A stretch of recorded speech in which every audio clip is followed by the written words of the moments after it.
Let us all give a warm round of applause for the chairperson of the Angat Buhay Foundation and the 14th Vice President of the Republic of the Philippines, Attorney Leonor LENI Robredo.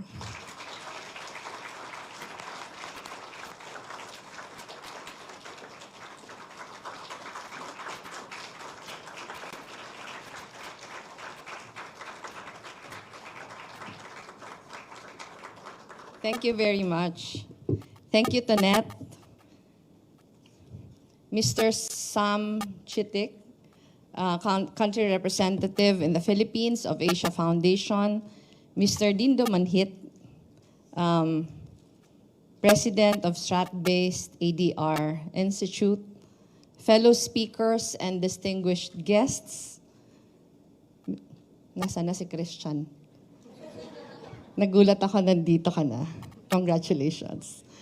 Sa inyo pong lahat, magandang umaga. Good morning to everyone. Thank you very much for having me today to the Konrad Adenauer Stiftung family. I am very grateful that I was able to push through with this trip. Muntik na po akong hindi matuloy kasi nawala yung passport ko. Head home and meet you along with a few others. I've only for a few days. I will be leaving again on Friday to finish all of my speaking engagements in the US, where I have spent the better part of the last 2 months speaking before various institutions. Yung mga imbitasyon poured in after I stepped down from office last June. So I had a very busy October and November with engagements, sabi nga ni Tonette, in Harvard, where I was a Hauser Fellow, also at the Massachusetts Institute of Technology, the Democracy Forum of the Obama Foundation. 2 weeks ago, I flew to Zurich to speak at a conference hosted by the Asia Society Switzerland. Sa mga nakakita ng aking post, nung pumunta ako sa Switzerland, side trip lang po yung Chloe scenes. Ang sadya ko talaga yung Asia Society Conference. And the reason why I'm leaving again on Friday is that on Monday, I will also be speaking before the Asia Society New York and the Howe Institute in New York also on Tuesday. Yung mga imbitasyon continue to come in, and I am mahirap mag-fix ng schedule, so hindi ko mapupuntahan lahat. But I have been receiving a lot of invitations from the different universities in the US. Napuntahan ko na yung Harvard and MIT when I get back. Pupunta ako ng Princeton. I have Tufts University, Northeastern, Bentley.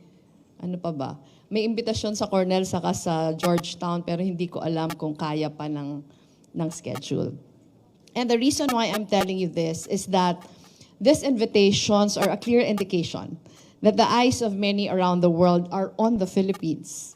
They want to understand how we arrived at the situation we are in right now and why.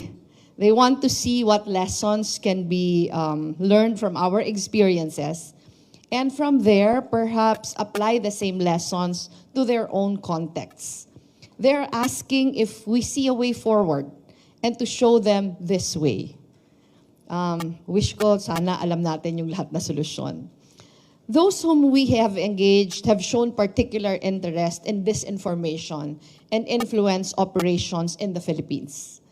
We are, after all, considered, unfortunately, ground zero for such a phenomena. Ang tawag nga ng iba, petri dish daw tayo. For those who weaponize social media to spread lies, control the flow of information, erode our trust in each other and in our institutions, polarize society, and dismantle the structures for meaningful public discourse. Nakakalungkot, diba? But the first question we need to ask is, how did such condition come to be?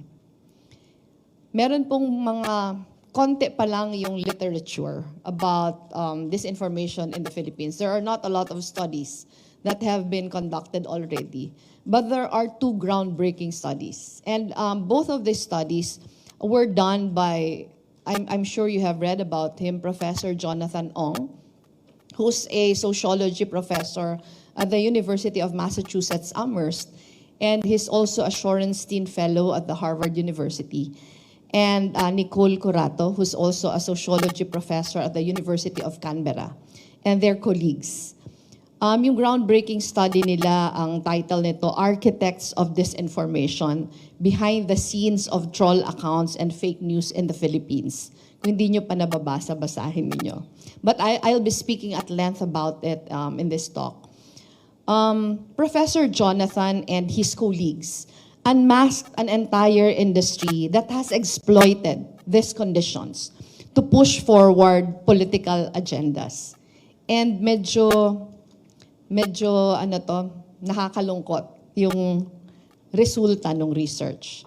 So ano yung mga important points of the research? That number one, some advertising and PR executives of some boutique PR consulting firms, some, hindi lahat, mas marami naman yung hindi kasali, are the ones who engage with political actors. Number two, mid-level operators who execute strategies and distill them into central messages. Ito yung pangalawang level. And yung pangatlo, the rank and file army of trolls, each with several fake accounts, alam na natin ito, who apply their creative energies to distribute these messages across the online spaces. It is these trolls that have infiltrated communities, pages, and groups in the Philippines by, number one, seeding memes and messages. Number two, resharing talking points from so-called influencers. Number three, tapping on reactions. And number four, commenting on each other, sometimes with copy-pasted texts, driving up engagement and thus the virality of specific online content. They are organized, they have set strategies and objectives, they are well-funded, and they have shattered social media as a space for political discourse in the Philippines. And the sad part about it is they are not yet done. In a new, just-released study, ito yung pangalawa, also by Professor Ong, Professor Curato, and their colleagues, yung pinakabagong study, which I had the privilege of attending, yung public launch nito, they identified worrying new trends. The intensity, the volume, and the sophistication of these architects have reached unprecedented heights. Professor Ong and his colleagues introduced a broader term for this phenomenon. Hindi na lang daw disinformation, but influence operations, emphasizing its expansion from merely seeding and spreading lies to constructing an entire ecosystem that can manipulate perceptions, even values, and belief systems. They mobilize an entire cast of characters to achieve their goals. Yung una, parang simple lang yung mga cast of characters. Pero ngayon, yung mga simpleng trolls, influencers, nadagdagan na. And ito yung in-identify nila in the research. Number one, the knowledge influencer, who is often credentialed or at least recognized as an expert, and who affirms biases rather than invites critical reflection. Yun yung number one character na nadagdag. Yung number two, ang tawag niya dito sa research, senator satirist. Pero tatawagin na lang natin na satirist. Often in a position of access and power, who delivers coded attacks that can transcend fact checks. Kaya siya hindi na-fact check. Kasi satire nga. Pero familiar naman kayo dito, di ba? Yung mga len-len videos. And number three, ito yung nakakatuwa, AFAM reactors. I haven't seen one yet, but it was discussed in the recent research. Yung AFAM reactors are often attractive foreigners who lighten up political issues and serve as a counterpoint to the often distressing responses that the attacks elicit. And they have expanded their platforms from a heavily Facebook and YouTube-oriented approach in the past years to the use of new social media such as TikTok. And even hyper-partisan broadcast media. Nakita niyo naman, di ba? May mga broadcast media na ngayon. In what the authors described as the Fox Newsification of the Philippine media. You're familiar naman with the role of Fox News in the US. So meron din tayong version ng ating Fox News. And through it all, the polarity manifests through practices that have become a common response to this influence operations. Yung number one, everyone, I think, is guilty of this. Ang tawag niya ay brigading, which grants the mob a sense of gratification but does little to address the root causes. Alam niyo yung brigading, di ba? Parang mass reporting. O pinagtutulong-tulungan. And number two, canceling, where those who seek accountability turn to rituals that often lead to others rather than genuine understanding. So sinasabi, ginagawa ito, yung canceling, pero hindi siya nakakatulong in the larger scheme of things. So as Professor Ong and his colleagues conclude, we are now a nation, unfortunately again, split into camps and echo chambers. Segments of society exist with their own facts, their own experts, their own narrative of Philippine history and society. So parang, if you can imagine, parang may multiverse na tayo. Hindi na tayo isang universe na lang. Pero may multiverse na ang set of facts, truths, history, beliefs ng isa is different from the other. And at the end of it all, an alternate reality is created. One which seems impenetrable and impervious to logic, where those who pull the strings of disinformation can do no wrong. For sure, there are certain conditions that allow the industry of disinformation and influence operations to thrive in the Philippines. And allow me to cite two important concepts connected to this. This was also discussed in the research. First is algorithmic bias. Parati natin naririnig yung algorithms, di ba? Scrolling over your feed, a user cannot possibly see everything that his friends list has posted. And even if you could, you would have to wonder, how come some are seen first? What determines the order of priority? Which posts are privileged and thus appear on top? Did you ever wonder about it? Kasi yung Facebook feed ko is different from yours, di ba? So this bias, determined by algorithms, is encoded into the very DNA of social media platforms. There are assertions, accusations lang to, that there is a privilege accorded to posts that elicit explosive emotions. All the more to keep people glued to their screens. But in defense, Facebook has said that this is not the case. Unless the process, the code itself that determines such privileging becomes offered for public scrutiny, hindi kasi natin alam ngayon how it is being done. There is no way to tell. Regardless of what this algorithmic bias is, the fact is that it exists and that it has been gamed by actors to serve political ends. So yung number two is what is called net neutrality. Ano ba yung net neutrality? This is the second concept that is being discussed. Ito yung the idea that all data that traverses the internet should be treated the same. After all, they are just packets of zeros and ones. Enforcing net neutrality means that service providers should ensure that so long as you are connected to the internet, everything should be accessible for the same cost, at the same speed.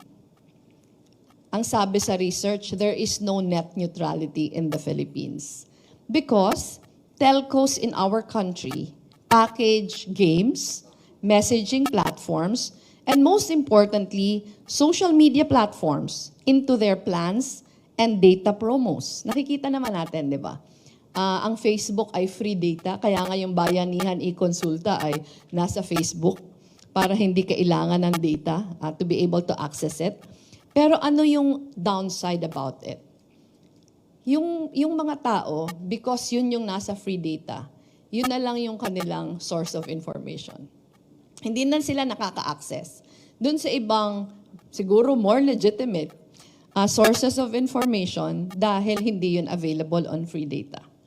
So free access to social media can seem like a good deal, di ba? Okay na free data yung Facebook. Until one realizes that since Facebook is free, and news sites like Google, siguro Inquirer or Philippine Star, and all the other mainstream media outlets, they're not available on free data. Then regulators have handed over a near monopoly on the flow of information to these platforms. Platforms that have algorithmic bias and can be gamed. This process ultimately crowds out legitimate media from the communication space. Napansin niya naman, di ba? Yung influence ng legitimate media ngayon, hindi na kasing pareho nun dati. It grants the influencers and trolls, whose loyalties lie with the highest bidder, the same, if not more, a latency than traditional sources of information. So trained journalists who subscribe to a certain code of ethics in their practice. Volume becomes the name of the game, rather than truth or reliability. Diba? Mas importante na ngayon yung virality kesa sa truth, which should not be the case at all. And while net neutrality was cast aside without much resistance here in the Philippines, the debate is much more intense elsewhere in the world. In 2018, for example, India adopted what some have called the strongest net neutrality norms in the world. This was the product of a years-long struggle by advocates who successfully blocked telcos and tech giants such as Facebook and Google from offering free access to a limited number of websites, which would have allowed them to control the flow of information to one of the most populous countries in the world. Most importantly, if we are to come up with truly long-term solutions, then we have to understand, ito yung pinaka-importante, the roots of the problem. The reality for the vast majority of the Filipinos is one skewed towards the well-off, well-connected few. So ang pinakatanong, bakit ba sobrang vulnerable ng Pilipino sa fake news? It is one where following the rules and working hard does not guarantee the achievement of their dreams. Dito yung pinagmumulan ng frustrations. The promise of fairness and equality put forward by our democratic order has for many gone unfulfilled. Such a situation has become deeply entrenched over the generations, yielding a deep undercurrent of frustration. Frustration that was transformed into anger and sent into overdrive by the purveyors of disinformation. So kinapitalize yung frustration ng mga tao. Ginawa itong galit. So when this anger is constantly front-loaded, meaningful conversations become almost impossible. Facts, trust, and the sense that we are all in this situation together fall by the wayside. We come to view our fellow citizens as little more than adherents to one story or its opposite, supporters of one politician or the other. So polarities are created. Di ba? Even before the campaign, ang tatak na ng lahat sa atin kung ano yung kulay natin. So yun yung pinakamalaking indication that polarities already exist in our society. So here we arrive at a major thesis about disinformation that I would like to emphasize. And this was also discussed in the research. The lies exist in a continuum of hate. Disinformation is not just about the information that is being spread. It is also about the manner with which it is being spread and the emotions that it elicits among those who consume it. I am sure you notice this sa mga nababasa nyo. Talagang yung pagkasabi, talagang nag-evoke siya ng maraming emosyon. Ina-agitate yung tao, ginagalit yung tao. The polarities are not, ito yung importante, that the polarities are not a mere byproduct of disinformation. Hindi lang siya incidental sa disinformation, but it is part of the grand design. So talagang intention na maging polarized ang society. To heighten social tension and erode the very practice of public discourse. When discussions of national importance cannot be had without degenerating into us against them, shouting matches, then the populist authoritarian leaders can swoop in. So parang nagiging ripe yung environment for the populist authoritarian leader to thrive. Kasi masyado nang polarized. There is no common baseline of fact anymore. So as I have often remarked, while it is important to teach the general population to distinguish between credible, truthful information and lies, to default towards a healthy skepticism as regards the news they consume, and to incorporate authentication into their media consumption habits, the most important way forward has less to do with the information itself and more with how to rebuild the structures of meaningful public discourse that have been eroded. Kasi kahit pa fact-check ka ng fact-check, pero wala nang yung structures for meaningful public discourse is not there anymore. Hindi ka din magiging successful. As regards messaging tactics, we can turn to the example of Taiwan for some lessons. Given the historical complexity of Taiwan's relationship with China, the former has been under constant threat by trolls and other forms of online disinformation operations. Pero ito yung maganda. Taiwan's Ministry of Information is above it all. It has come up with a simple formula in responding to disinformation. Ito yung 3 Fs ng Taiwan. Fast, fair, and fun. Yung fast, lies must be addressed immediately. Ito yata yung hindi natin nagawa. Given the broadband speed with which they can spread. Number 2, fair. Only facts delivered in a level-headed manner must be used to counter lies. Walang unnecessary away. So, and the third, fun. Respond to lies without further heightening the emotional impact of debate, but rather by making light of the initial attacks. One phrase that the Taiwanese have often used in this aspect is humor over rumor. For a more strategic approach, kilala naman natin our Filipino Nobel laureate, Maria Ressa, kasama kasama niya na Nobel Prize winner, published a 10-point agenda to rally people to the counter-disinformation cause. She calls for cutting off disinformation upstream and disallowing exemptions or carve-outs. This is a clear challenge to uphold net neutrality and make the marketplace of ideas more fair so that information can be subjected to scrutiny and the truth might come out on top. Maria is herself a journalist, alam naman natin. But parsing her points, we see an understanding that the work of counter-disinformation involves much more than truth-telling. While some of the points are rightfully about protecting the rights of journalists, she also challenges regulators and policymakers to shift mindsets. Pag-uusapan nito mamaya during the small groups, di ba? And in doing so, address the root causes of disinformation. Among her more important points involve, number one, viewing disinformation as having an impact on human rights. Number two, protecting data privacy and banning the surveillance advertising, which tracks our activities online, and this information to predict behavior and create hyper-targeted ads. Alam natin na this has been going on for some time. It is also evident that reforms have to be implemented by the platforms themselves.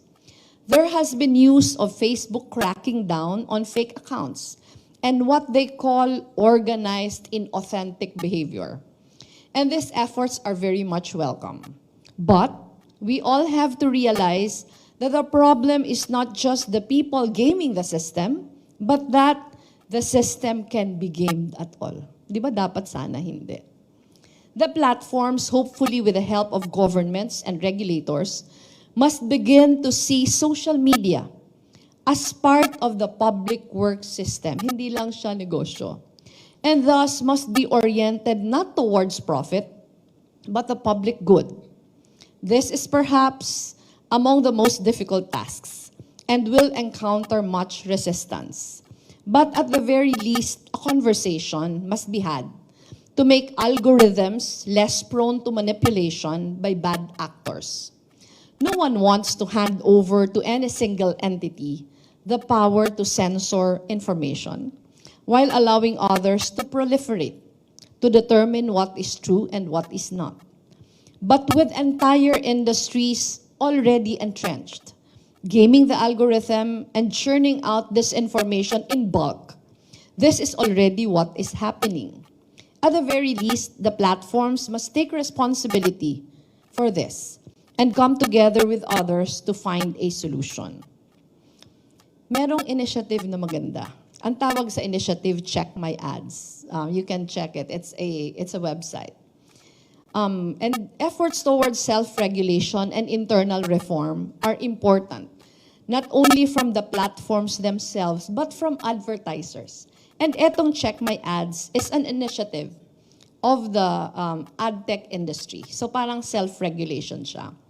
Here, we have stakeholders from the marketing industry itself, the primary source of income for the ad tech industry, coming together to call for accountability and to build new and more sustainable models for advertising online. And their main advocacy is transparency, efficiency, and a more privacy-oriented digital advertising marketplace. So, para sabihin mas simple, etong grupong ito nagsasabi na pag merong website na nagke-carry ng fake news, hindi na tayo mag-advertise sa kanila. Kaya natin yung gawin dito.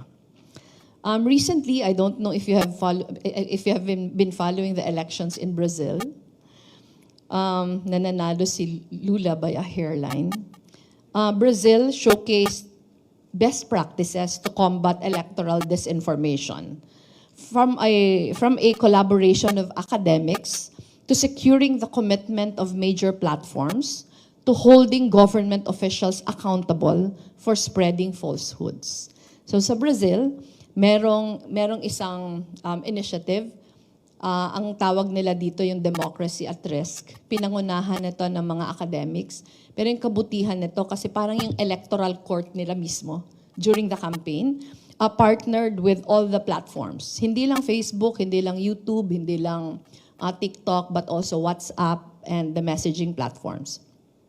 Parang nagfa-fact check, pero after the fact checking, parang may immediate na taking down pag hindi talaga totoo.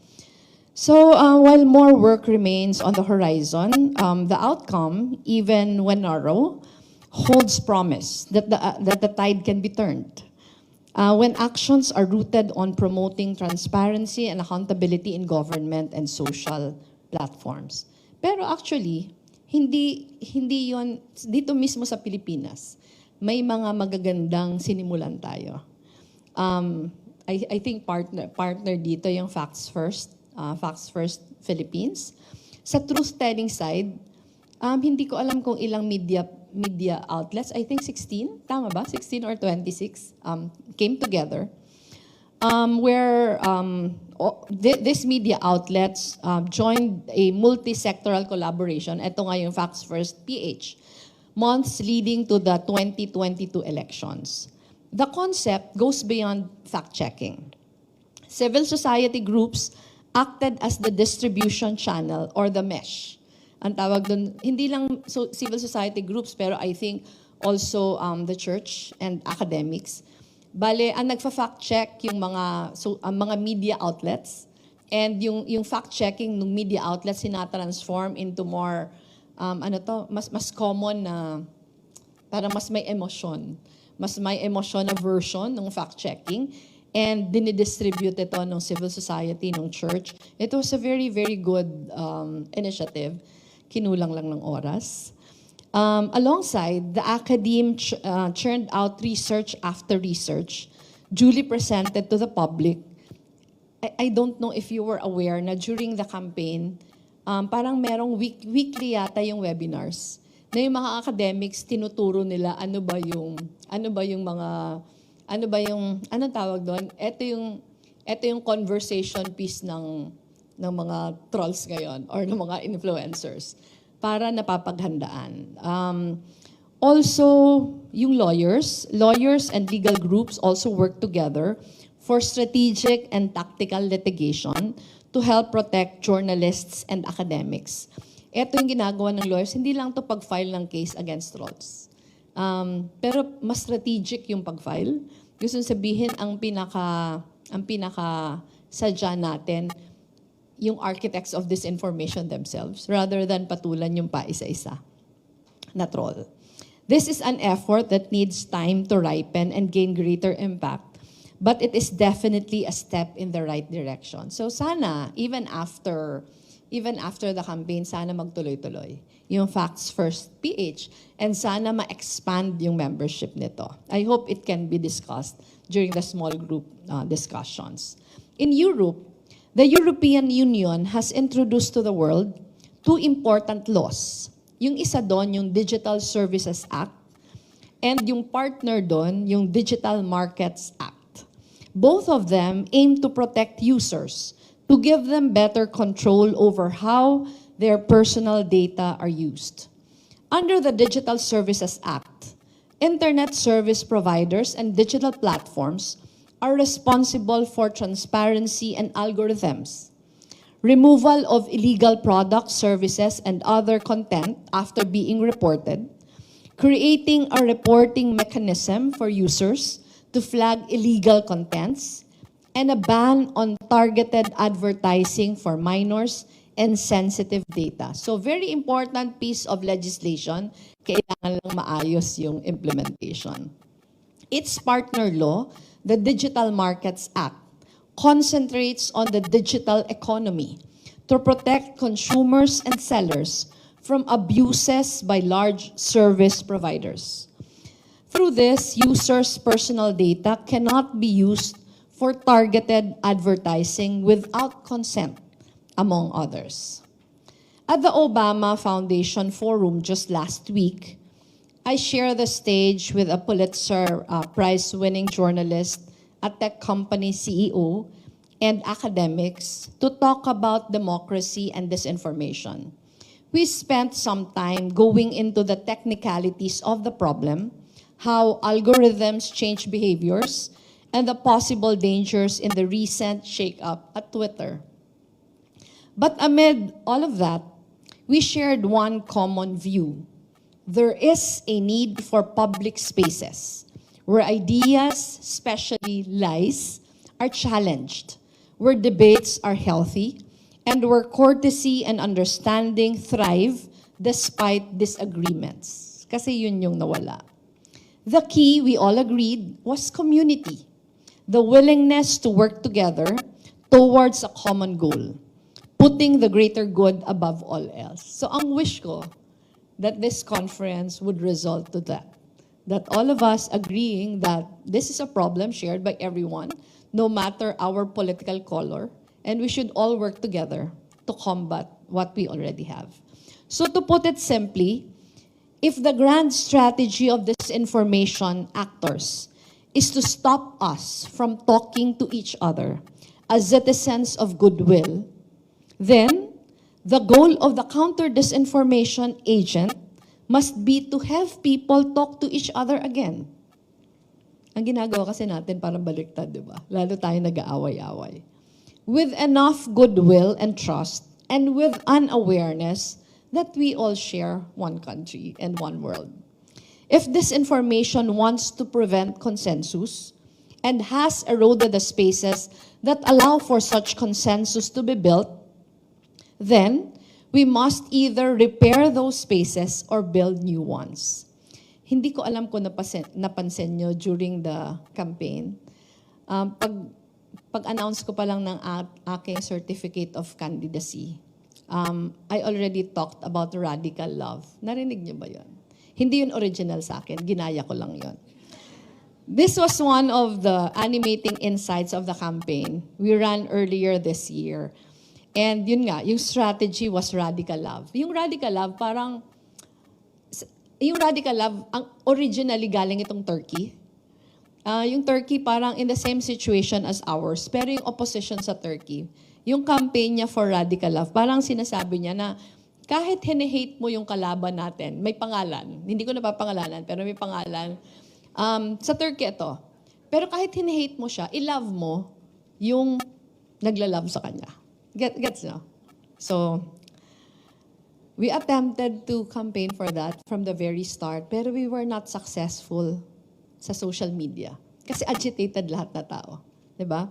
So kahit nagsasabi tayo na nagsasabi ng radical love, kahit sinasabi natin na be more understanding, to use the language that is inclusionary, calm, and often humorous, to listen to others, sa social media talaga grabe yung away. And that was the reason why towards the latter part of the campaign, we decided to bring the radical love strategy outside of social media. Hindi ko din alam kung napansin niyo yon, pero yun yung start ng ating house-to-house. So yun yung start ng ating tao sa tao, puso sa puso campaign. And I would like to believe that to a very large extent, it was a very successful move. Only that, sobrang late na natin na pag-umpisahan. So in our People's Campaign, sabi ko nga, yung radical love inspired a movement built on volunteerism, kindness, creativity, and joy. The spirit of generosity, a high sense of responsibility for each other as our rallies grew bigger. Nakikita, ewan ko kung sino dito yung nakakapunta sa mga rallies, pero nakikita nyo yung sense of community was at its best during those times. The willingness to extend a hand even to those who supported other candidates in every house-to-house initiative. Yung extend a hand even to those supporting other candidates, hindi yun nangyayari sa social media. Pero sa house-to-house campaigns, nangyayari siya. Starting the conversation by actively listening and wielding the truth, not as a weapon, but as a gift to one another. So there are many possible steps that can and should be taken to counter disinformation and influence operations. As I said, fact-checking is necessary but inadequate. Instead of engaging in hyper-politicized debates about individual issues, lies, and myths, we must pull back and situate each lie within the bigger process of disinformation. We must expose, so to speak, how the sausage is made and talk about who is benefiting from this information. Who is benefiting from every story, every lie that is being said. And what is the agenda? What are the motivations? Rather than get bogged down, engaging in online combat with each troll we find, we must focus our energies upstream on holding the architects of disinformation accountable. We must resist the impulse to work in silos and instead build a broader, more strategic coalition that can push for meaningful regulation. And we must go beyond social media, build new communities, or expand existing ones, so that new spaces where people can talk with each other with trust and goodwill may be established. So this gathering, I hope, will be able to achieve that. There is a lot of work to do. The problem is big but not insurmountable. So I hope that after today, mas klaro na where the direction is. The researches that are out there already have recommendations.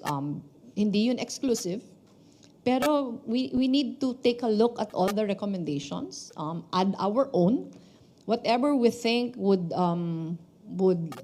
contribute to the larger goal of fighting disinformation. But having all of you here today is proof positive that we are all in this together. So maraming salamat for Konrad Adenauer Stiftung for initiating this conversation, and I hope this will not be the last. Thank you very much. Magandang umaga po sa inyong lahat.